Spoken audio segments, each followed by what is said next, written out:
Welcome back, everybody, to the Restaurant Growth Accelerator podcast. I am Andrew Scott, owner of OwnerShift, where we help restaurants grow their sales, increase their profits, and help them spend more family time.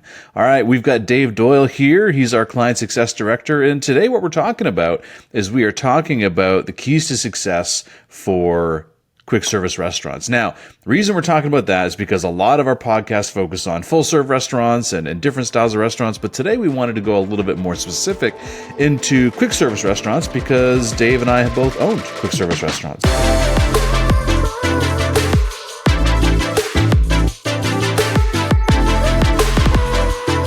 So we're going to talk about the keys to success and how to make your quick service restaurant better. And if you're a full serve restaurant, you can still apply a lot of these things as well. So Dave, welcome. Glad to have you again. Thanks, Andrew. Glad to be here.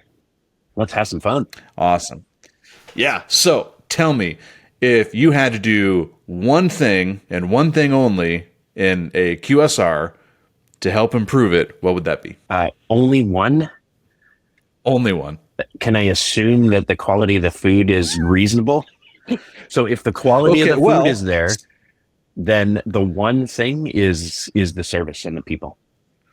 So but if the quality is not there, so it sounds to me like your real answer is actually the quality of the food. I know where you wanted to go, but hey, we're going to go take it in a different direction. Okay, so let's talk about quality first, because how many times have you walked into a restaurant, quick service, fast food, whatever the case might be, and you don't get what you ordered, or you get it and you're like, who the heck put that together? Because this looks like crap. Or you look at the picture that they put on the menu and you're like, this doesn't even moderately resemble the same thing. And so let me ask you a quick question. If the food quality sucks, will you be likely to succeed? Not likely. And to add to your little list there, I've been traveling quite a bit, and I have experienced a lot of firsts in the last year and a half in quick serve, like in drive-thrus. Places I've never tried before. And some of them are really hyped up. Okay? These are some kind of big names. And so you go in and you have some level of expectation because of all the hype. And then you eat it and it's like, why is everybody so excited about this? Like the quality is just like, it's not anywhere near what the hype was.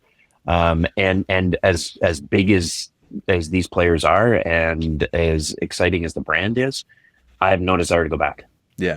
Well, and let's talk about that for a second. So why do we think that bigger chains are more successful than, say, smaller ones? Now, here's my synopsis, and I do not have data to prove it, but here's my synopsis on it, is that at the start, they had higher quality and they were probably better. And then that's how they grew. And then as they grew, what happened is the individual, because as we know, as you grow, consistency gets less and less. That becomes the biggest problem for franchise players coming from a franchise environment. That was always the biggest topic of consistency. How do we make sure that everything is done the way it's supposed to? Because now we're talking about, tens of thousands of employees executing the same thing. And there's so many levels of supervision and leadership there that there's a lot that gets lost in that process. So, when people start, they probably did it really well. Yep. And then eventually as they grew, it got less and less and less. But by that time, at least there was a brand enough around it. Or maybe in a lot of cases, like think of the marketing that some of these big players do. Absolutely. The marketing, a lot of them, is to keep it up where they are. And some of the biggest brands today, they are reverting to discounting a lot just to keep the sales where they should be. And so that tells me that there's an underlying problem inside a lot of those businesses. And it's right in front of what's happening in the day-to-day. So if you are a massive player with thousands and thousands of locations, you probably have to worry about quality a little bit less because you have enough of you're a bigger player, it's more sustainable. But when you're small, 1, 2, 3, 4, 5 locations, your quality has to be king. Otherwise, you're never going to get past that level, or you're never going to make it because you just don't have the resources and the staying power and the branding that other places do. So quality is huge. So I think this is probably a good time for me to go into and talk a little about what I would call my brand pillars. So let me ask you a question just to simplify this. So let's take Walmart, for example. Massive, massive company, right? So Walmart is known for two things, right? So you go in there and it's known for low prices, Yep. right?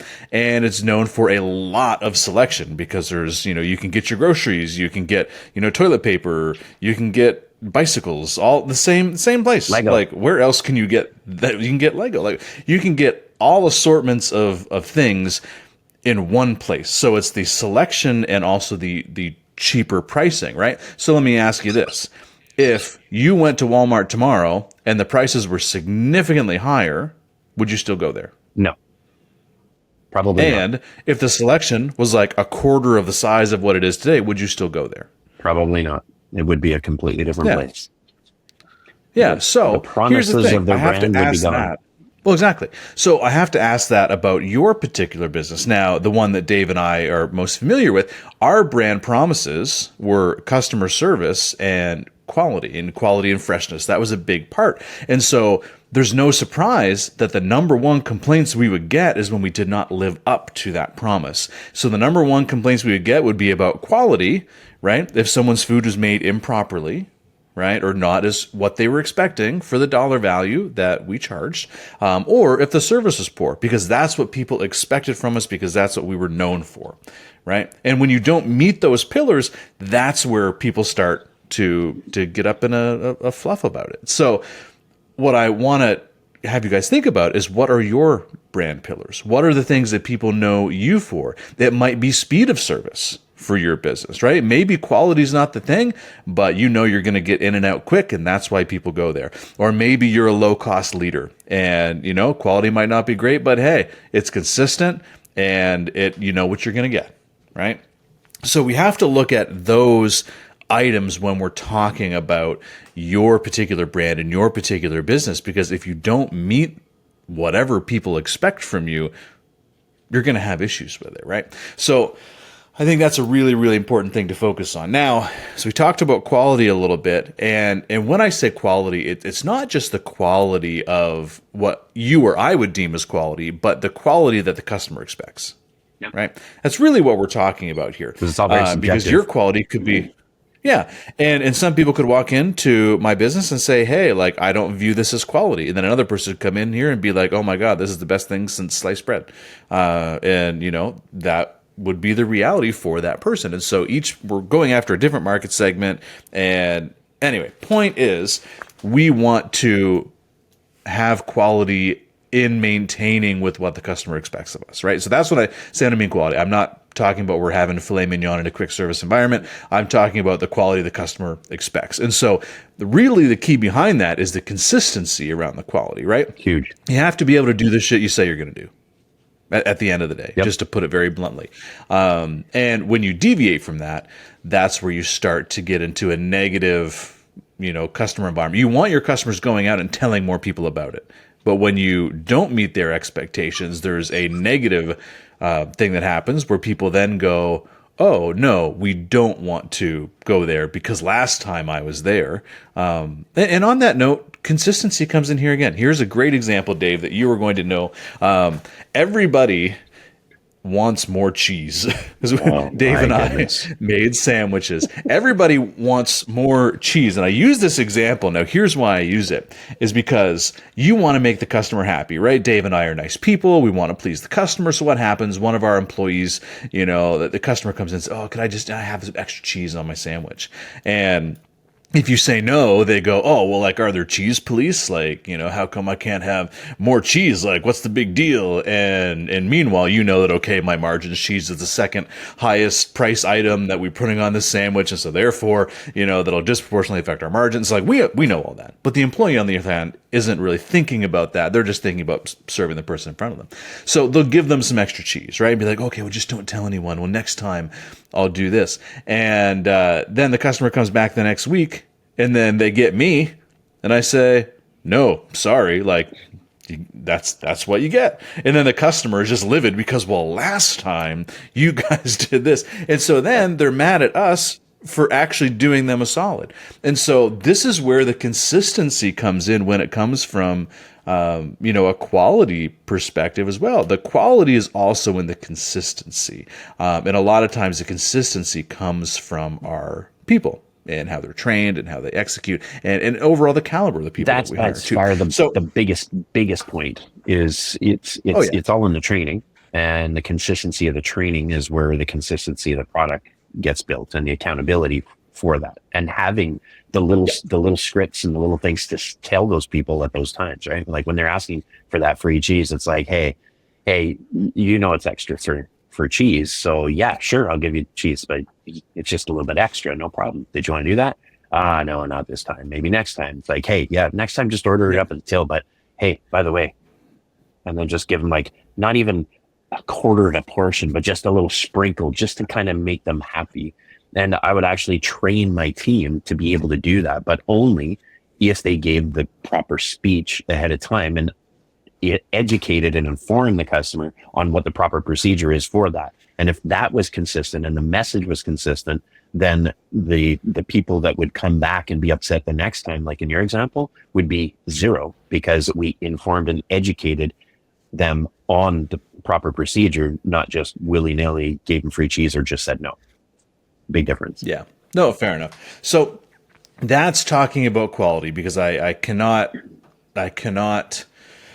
tell the amount of times of, when someone would complain just because something didn't meet their standard, or they would complain because it didn't match their previous visit or whatever the case was, right? And so it's very, very simple things. And again, we're dealing with quick serve, which means high volume, right? So there's bound to be things that we need to deal with, but how we mitigate those. And actually, I think a whole other podcast we're going to talk about is how turning customer issues and reviews and turning those around. So that'll be for another day. Yeah, those are fun.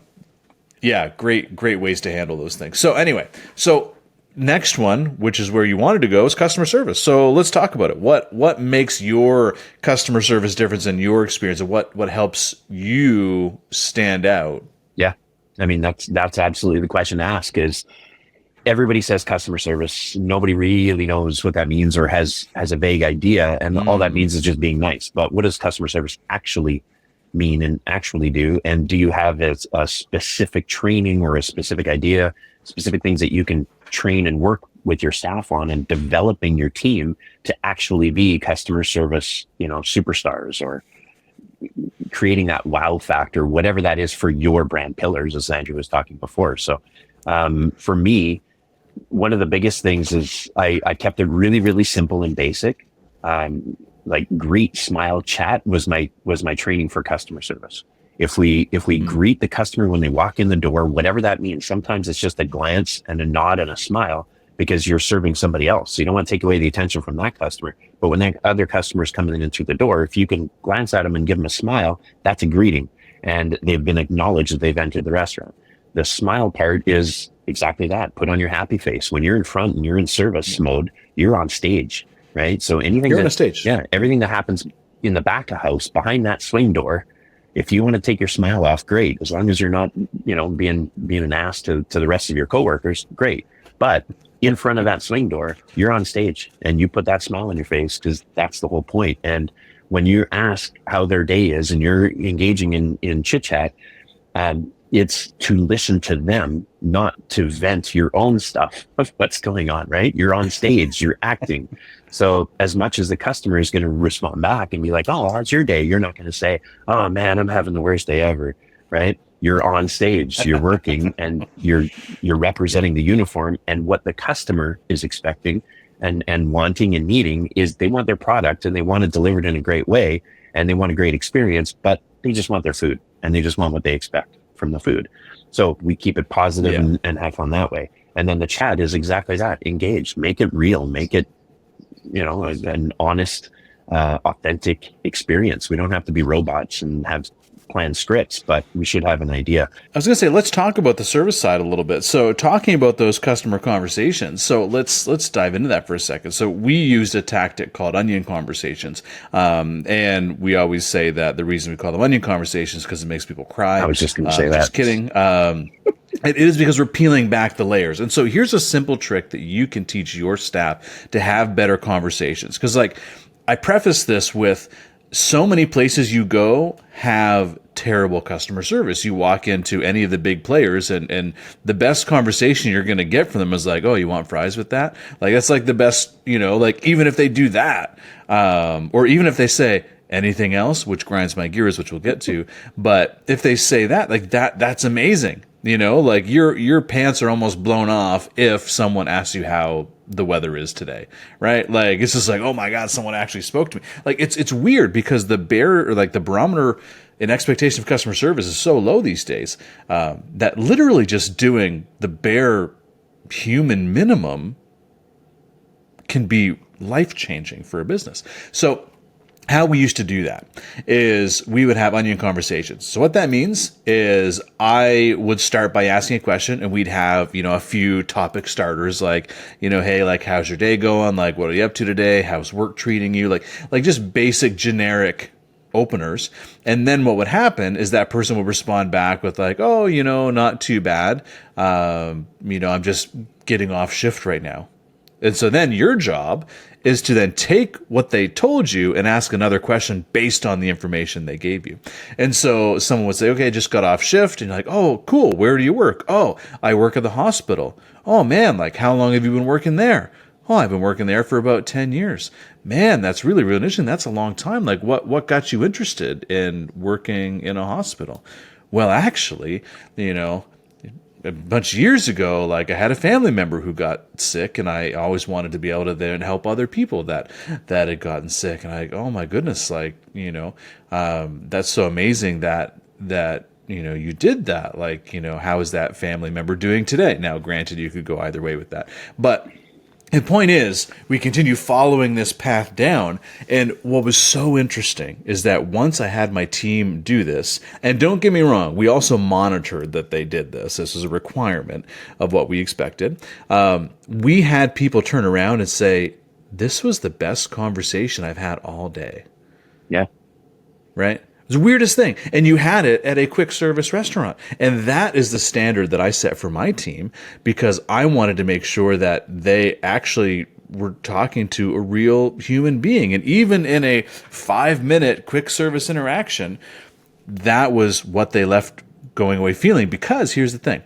If you are interested in someone, the key hack is if you become interested in someone, they become more interested in you. They like you more because of your interest in them. So one of the hacks for anybody listening to this right now, if you just ask people more questions, they will all like you more. Easy as that. We think that by talking, we display our smarts or whatever, and that's how we get people to like us. How we get people to like them is by asking them more questions and being interested. Here's a good one that goes along with that. Be interested instead of interesting, right? So always be interested in the person in front of you and what's going on, rather than trying to be interesting to them. Yeah, no, that's a good point. So when we're talking about customer service, I bring it always back to customer conversations. And one of the most important things about that is we just need to have customer conversations. We have to have good customer conversations, and we have to be human and genuine. So now, when hiring for a role that is customer facing, one of the most important things, and again, there's going to be a whole other podcast on hiring, but the most important thing is to find people who naturally do this anyway. Right? You're not going to take the shy kid in the back. Like I had staff that, let's face it, I was okay with them being in the back because they were just a machine, at doing dishes or at doing prep or whatever it was. And I was okay with that. I'm like, hey, dude, like, you go do that. Like, you can murder that twice as fast as the person who loves to chit chat all the time. I'm going to put the person who loves to chit chat out front, because they're going to be in their element. They're going to be happier. They're going to provide more of what we need. And the other person with their skill set in a different area is going to make up for that. So when we're hiring, we want to match the person to the position, and what we're looking for is past behavior. So we're going to be asking them questions like, hey, what are some of the examples of great conversations you had when serving guests at your last restaurant? And if they say, oh, well, I asked somebody how their day was, versus someone who goes on about the great conversations they had and names 5 of them, you're going to know who has a better pattern of doing, or who has a hire that consistent person. Relationship with their clients. When they say, oh man, we had some regulars that were so awesome, and I knew them by name, and I knew what their kids ordered, and this and that, whatever. Yeah. As soon as they have and then relationships with the clients, you're set. Yeah. And so when someone says, oh, I had so many regulars, I knew them all by name. Great. Tell me about one. And so you'll know if they're full of shit or not. Basically, so it's just a way to do it. And then if they tell you all this stuff, amazing. I know that that's a pattern now, right? Simple stuff. Anyway, so a few things to do there. So, there's customer service. There's obviously the quality. Anything else you wanted to add on the customer service before we move on? Oh, geez. Where do you want me to start? Yes, lots. You know what? I do want to give a few really mini examples of ways to get your team, especially quick service, over the counter. You're literally either taking their order or making their food in front of them. So while you're making their food is when you're having these conversations and when you're peeling back the layers of the onion. So it does become a bit of a skill and it does take a little bit of time and effort. But one of the biggest challenges is the new employees often say, well, I don't know what to talk about. I don't know what to say. I don't know what to do. It's like, okay, let's work on this. Like, this can be pretty simple, because number one, worst case scenario, bottom feeder starting point, you can always talk about the weather, right? But that is like, if you've got nothing else, you can talk about the weather because everybody does. But better is pay attention to the person in front of you. Are they wearing a suit? Are they wearing gym gear? Are they wearing a logo, a local brand of some kind? Are they wearing a hat of their favorite, hockey team or football team or whatever? There's lots of things that you can do, and just by paying attention to the person. Did you see them pull up on their motorcycle? Right? First comment, nice bike. Right? We all know nice bike. And just comment on their bike. Wow, nice bike. Great day for a ride. Oh yeah, man, I was glad to get out today. That conversation, that if they're riding a bike, they're passionate. If they pull up in a crazy lifted monster truck, I mean, whether you like it or not, you're like, whoa, that's a big ride. Cool truck, right? Say something about them. Pay them a compliment. Say something about their attire or their hair. Oh, he looks like he just got a haircut. Looks fresh. So anything that you can pick out from the person and the individual or what's relevant to them right now is where you want to go with a conversation. And it's not hard to do, especially when you start to tune in and practice. It's a muscle like anything else. The more you practice it, the easier it gets. And that's where you want to go with your team, and just chit chat, just simple conversation. And in that practice part, now let me dive into that for a second, because here's how we get consistency with our team. Because let's face it, everyone, because they're used to the shittiness that is customer service in today's world, especially in QSRs, people are just used to that being terrible. So that's what they emulate, because they think that's what normal is. And so you were trying to do something different than what's normal, because you want to stand out, because if you do the same thing as everyone else, you're going to be like everyone else. And that's not what you want for your business. So how we practice that is we would literally role play that with our brand new employees. We would literally, so when I say practice, we'd literally be like, hey, just have a conversation with me. Let's practice right now. And then you would do, an example. Okay, great. Now ask me a different starting question. And you would give them a list of the starters, but you just practice it with them. I know it sounds tedious. I know it sounds weird, but if they are not comfortable in doing it, they will not do it. And so you need to make sure that you're practicing them and then preparing them. And then once you know that they're confident in their ability to do that, then what you can do is you say, okay, now I've got a challenge for you.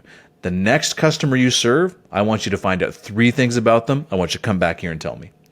And so then they have a mission, and they know you're going to be checking up on it. And so you start doing that, and believe me, every employee I've ever gotten to do that was amazed by how much they could learn just by having a conversation with people. And that is a life skill that will last them forever. And so not only are we doing it to help our business, we are doing it because I believe that humans should have better conversations in the world. So it helps both of those things. So that's how you practice it, is by doing the nitty-gritty things with your team, because you have to be able to practice it in order to get them to do it in the real world. Because if they're not confident, if they don't know how, if they're worried about it, they're just not going to do it. And no amount of yelling at them will get them to do it until they actually have the skill and the practice. So I think and that goes with anything that we're training on. So I think that's a really important one. So customer service, massively important. I want to dive into speed here a little bit, because speed is a crucial one. So how can we make sure that our speed is there? Hey, real quick, if you're a multi-unit restaurant owner or you're looking to become one, I've identified the 3 deadliest mistakes that are killing most restaurants right now. And more importantly, I'll show you how to avoid these exact mistakes. Just grab my free copy of the Multi-Unit Restaurant Playbook by going and clicking on the link in the description below.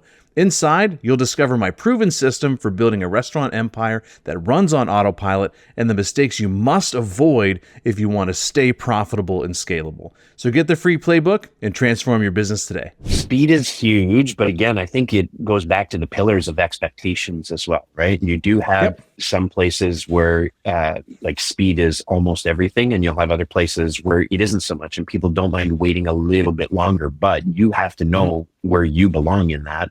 And you have to have measurable standards to stick to.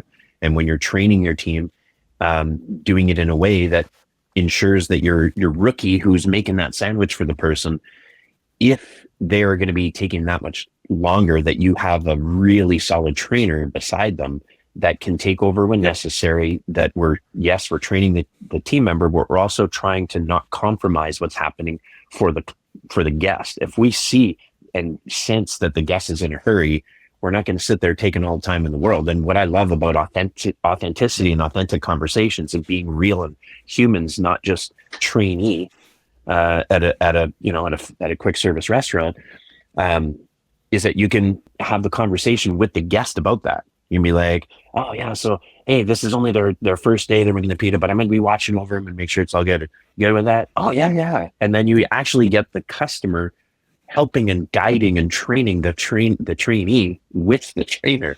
And that happened all the time. Instead of the customer being frustrated. Exactly. Instead of the customer being like, oh my God, this taking forever. They're like, oh yeah, no problem. Oh, you're doing really good. Oh, that should be a little tighter when you roll that. And I'm like, yep, you train them. You know how this works. And then that actually adds to the conversation and the authenticity. And it's a lot of fun actually.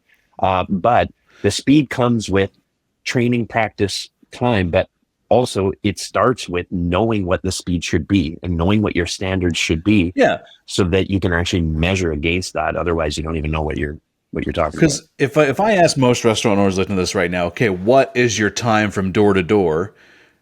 What is your time right now for your peak periods versus your non-peak periods? Most people wouldn't be able to tell me. It's a very simple way that we used to do this is we used to literally take an iPhone and I would literally sit it by the cash register and I would pick someone with a funky hat, so like a bright red hat, or I mean the worst of all, an Edmonton Oilers hat. So if that was there, I'd be like, hold on a second. So I would start my stopwatch right at that point. I'd say, okay, they just came in. And then as I'm serving other people, I keep on going until I see them exit. Then I stop it. I'm like, that's my door to door time. And so I know if that is a situation where it's like 20 minutes and you're a quick service restaurant, that's going to be long for a lot of people. People are going to start making choices to go elsewhere. And another thing that we used to look at too is, especially in peak times for quick serves, and some of your employees are never going to even register this, but I did because I, again, was hands-on and I was always looking for it, and I trained my managers to look for it, is people that would open the door and then would close it and then go somewhere else. Go next door. Because then for them, it's not even the perception, it's not even the reality of the speed, but rather the perception of it. And so we have to look at where people are in the line, and we need to create a way to move them faster through the line so that it perceives like there is less of a wait time than there might actually be. Because I would know, based on the way everyone's lining up, I know these 5 people that are right at the end there, like literally they're all in a group and their stuff's already done. They're just waiting for one person. They're all going to be gone in a second. But to a customer opening up the door, they're going to be like, oh man, that's way too busy in here. I'm going to go somewhere else. And I've actually had my managers go and chase down those customers and then bring them back and be like, if you're not out of here in like 7 minutes, I will buy your lunch for you. And we did that every time. And just little things like that. Even circling back to the greeting before, that's the purpose of if I'm making a sandwich for somebody and I see somebody walk in and there's a lineup, I want to look over, give them eye contact and smile at the very least, because now it's 100 times harder for them to turn around and walk out because they've been acknowledged. You guilt them. You guilt them into it. Hey guys, right down this way. They've been seen. It's like, oh crap, they saw me. Now I can't turn around and leave. And it's surprising how many people like how weak we are as a species, but we can't turn around and do that because we've been seen, which is cool, right? And so that's why the Yeah, greeting is exactly. so important to have immediately. Yeah, absolutely. So I absolutely love that. So when it comes to speed, I mean, here's the ways that we would think. And honestly, I believe that your speed, as Dave mentioned, comes from training. It comes from making sure that people know what they're doing. A couple other things, just little tips that I always found that really help for me. There's two things. Number one, being rush ready, which I know we're delving into the operational a little bit, but I looked at and we trained everyone that as you look around your environment, as you look around the kitchen area, because we had an open kitchen. So as you look around, like, do you have 30 plus of everything you could possibly need? So we're going into this peak period, which for us was at lunchtime. So we're going into that lunch rush. Do we have everything that we could possibly need for that hour, hour and a half, or whatever that really peak time was? Do we have everything we need that's going to prevent you from all of a sudden being like, oh no, I'm out of lettuce, and then running to the back and getting more, which might only add a minute, but that adds a minute onto like every other customer behind them, right? Because it just slows down. And so it adds to their time of getting out. So what we want to do is make sure we actually have everything ready. And I found that the most easy to manage rushes are ones where you were prepared. And the second piece of it is having everyone in the proper positions. Because if everyone's confused about what they should be doing and what their responsibility is, it is going to be really, really confusing, because then they'll be switching and then someone will be waiting to go back to their position. And that creates confusion, creates mistakes, and just the lack of preparedness is one that always made rushes. So like we'd have people that, we'd execute, say, $1,000 in an hour. And again, for a QSR, I mean, well, depending on what your price point is, but I mean, that can be a decent hour for some fast food places. Maybe that's, 5,000 or 10,000, whatever the case is. But for some concepts, maybe $1,000 an hour is, a decent hour. And sometimes those can feel like nothing.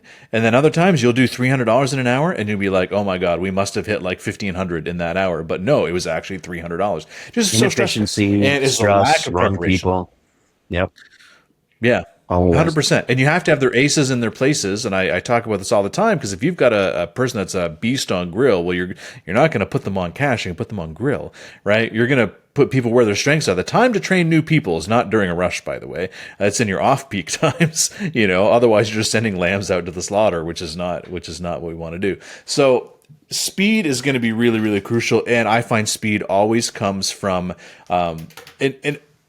so let me ask you this, Dave, for a second. So if I asked you, I said, Dave, I need you to prep 10 cases of tomatoes and I need it done in an hour, I don't care what happens, we need to get this done. Or if I said, yeah, it's going to be pretty slow today, if you could do maybe one case of tomatoes sometime by the end of the day, which one of those is going to get done faster? Everything in an hour, obviously. Yeah, because I set the standard of what I expect. There's a deadline there. And so the only change is not how long it takes to do tomatoes. It's how long you take to do those tomatoes. So here's what I want to use as an example. So when the rush starts to subside, or when there's a gap in customers, what do your people do? Do they just stand back and they're like, whew, I need to take a break, or I'm just going to go and grab a drink right now because it's been so busy? Or do they go, oh crap, I only have a minute or two. I need to restock my station. I need to go and do this thing. I need to clean up. I need to do that because I don't have any more time.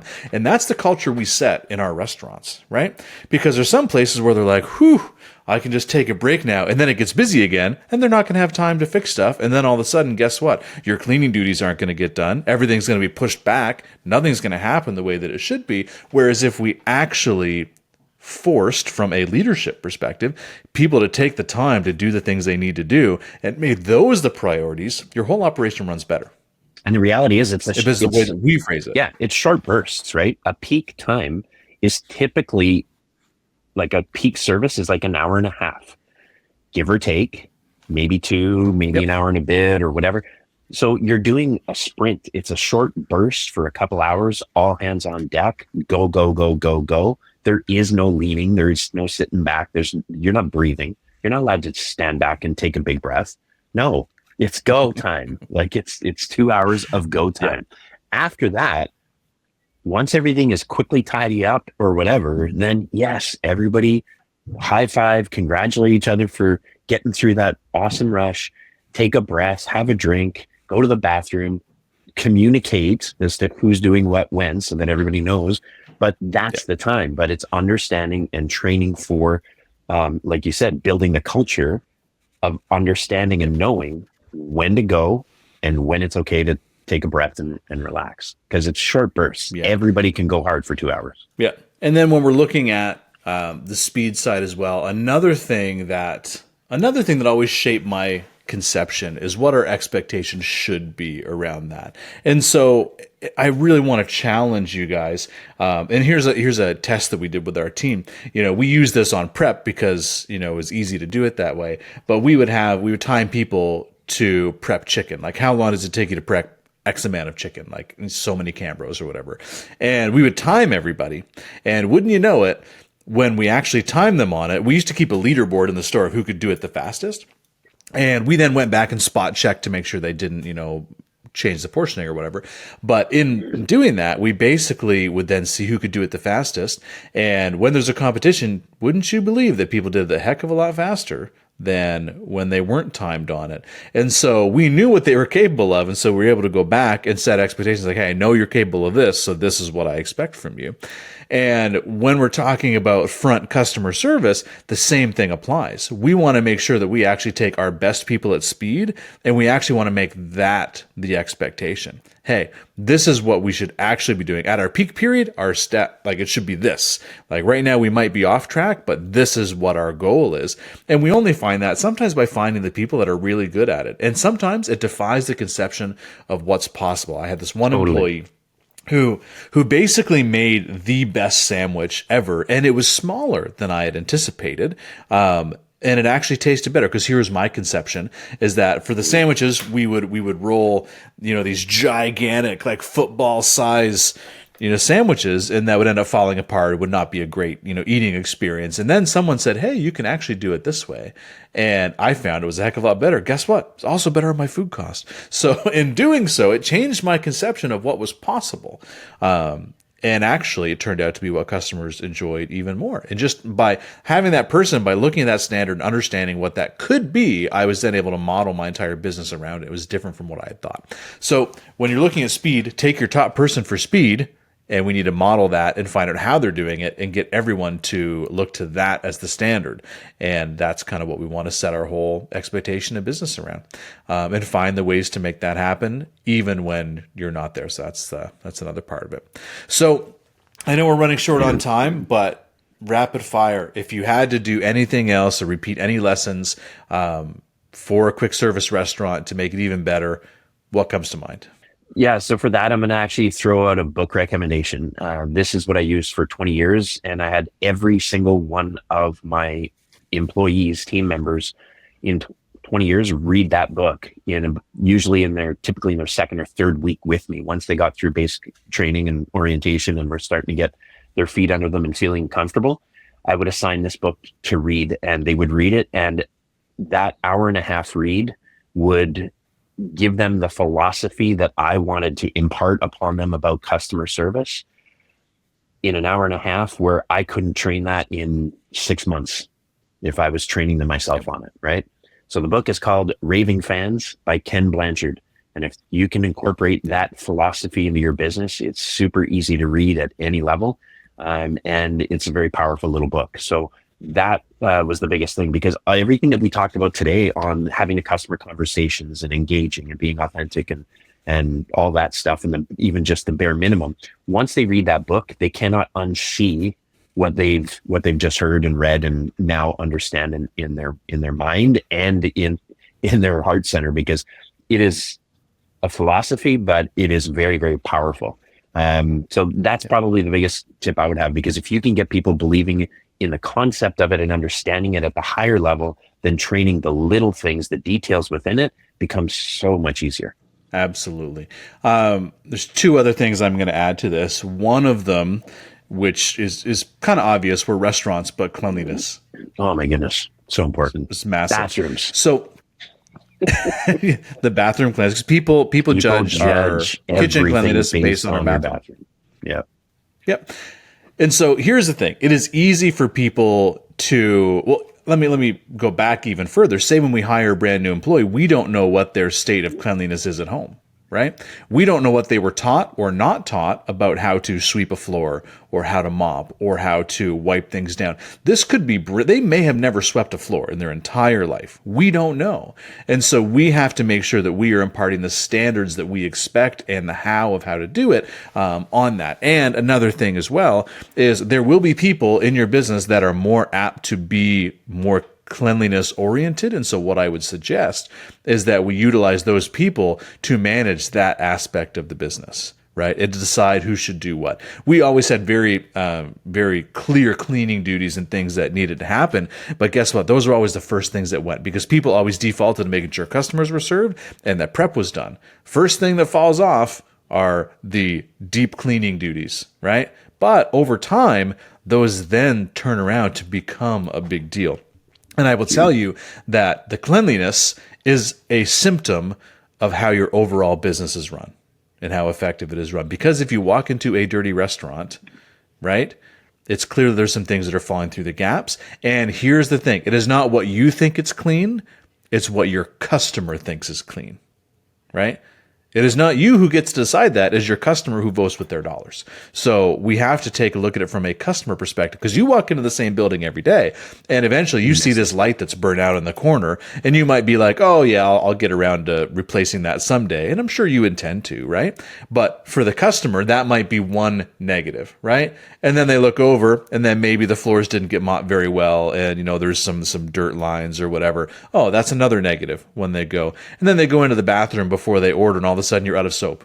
Well, that's another negative as well. And then that's embarrassing because then they have to go to the other bathroom and get soap. It's weird, right? And so then after a while, they start to go, man, they start to form opinions of your business just based on the little tiny details that you might not even think about. So that's why the little details are extremely important when it comes to cleanliness. And that's why it's easy to blame our staff. Oh, they didn't do that. They didn't do this, right? But it's your business and ultimately your responsibility. And so if it's not happening, you need to find a way to make sure that it happens. That does not involve you being the hero and completing all of it because that doesn't solve the problem, but temporarily, right? We have to solve the systemic issue of why maybe that's not happening on a regular basis, not by you. So there's a different problem at play there. You can fix it short term, but you're not going to be able to fix it long term unless you fix the underlying parts of the business. So that's a conversation for another day as well. So that is a big part of it. But the other one that I really wanted to dive into is just inspecting what you expect. And so this goes right along with it. And you've probably heard this term before. But I would literally, every time I walked into my business, I would be checking a few different things. I would check how our front line was looking, because that was a big piece of what our customers saw. It's how they viewed us. We had all the veggies laid out in front of them. They could customize their sandwiches and so on. That was a showpiece. And if that was not looking like $1,000,000, that was an issue right from the get-go. But then I would go through and I would make sure that, hey, is the product rotated properly? How many times have we walked in and maybe there was not dates on a Cambro? Or how come the stuff that was prepped today is on top of the stuff that was prepped yesterday? Well, we're going to use that first. We're not following FIFA. The little details like that are extremely important. And another one that I would do as well is I would walk in and I would literally check through things like the garbage cans, during prep. Are we wasting an inordinate amount of stuff? I would be trying to find the leaky holes in my restaurant's bucket, and I would be looking at the things that were not done that should be done, and then I would go and find out why they were not done the way they should be, and then I would not fix them myself. Let me phrase this, because when I first started in business, I would always do that. My first 10 years, I fixed everything myself. Guess what? I always had to fix it myself because no one else ever learned the lesson but me, right? And the lesson I learned was that I can't trust anyone else. That was the wrong lesson to learn. The lesson I should have learned is that I need to get better at training and holding others accountable and selecting the best people to be on my team. So eventually, once I learned that, I then learned, okay, there is something that's missing here. How do we go and solve that and ensure that these things do happen? And so it's just a little thing, but you as a business owner or regional manager or manager, whatever the case is, you need to look at all the things that are happening in the business and get into the bottom of why it might not be happening up to expectations, because if you don't, who will? If they're not doing Right. the little things, they're definitely not going to be doing the big things.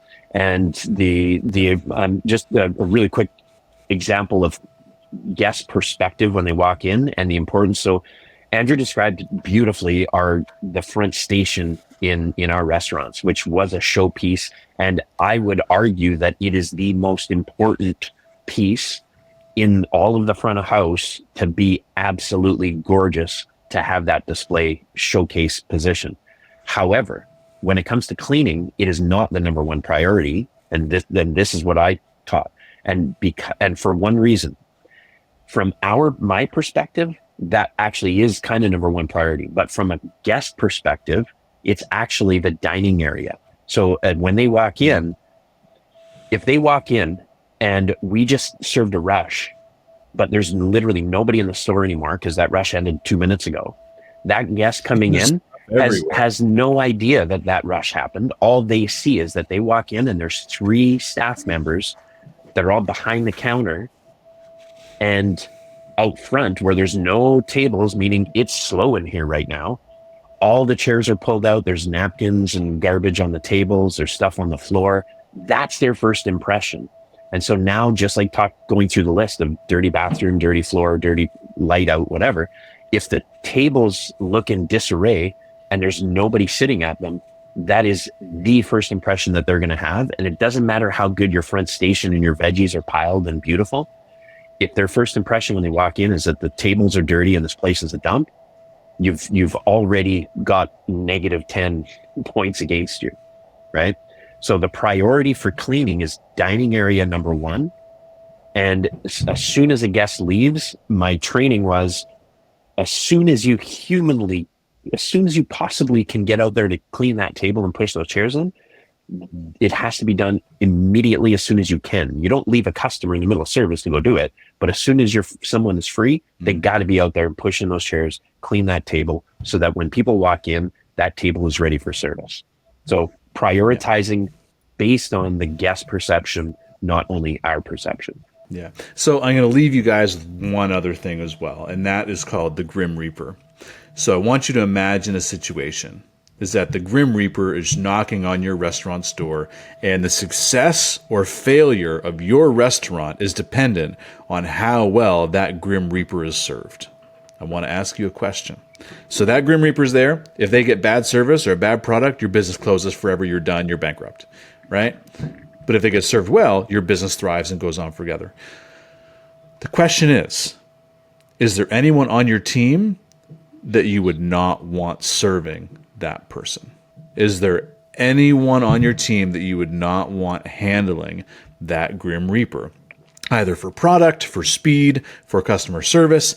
And if there's someone who you do not want serving them, why are they still working for you today? That's the question. Because if you're going to the Super Bowl, you're not taking the B team, right? You're taking your A team. And guess what? The Super Bowl for your business happens every day with every single customer. And that's how we have to look at it. We come to play, and we do it every day. And I totally meant to make that rhyme. But thank you, Dave, for being here. Had a good time. You know, it's been a while since I've talked about some specifics around QSRs. So it's been a lot of fun.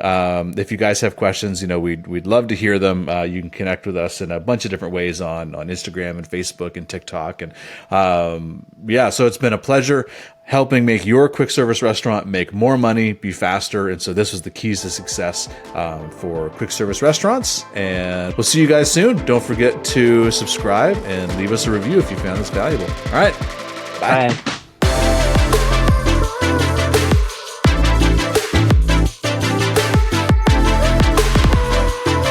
This episode is brought to you by OwnerShift Training, where we help restaurant owners increase their profits while spending more time with their family.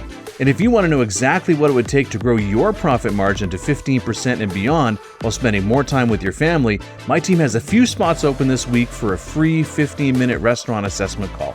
Just click the book a call link in the description, and we'll show you the exact frameworks we're using to help our clients do this in as little as 6 to 8 weeks. Thanks for listening, and we'll see you on the next episode.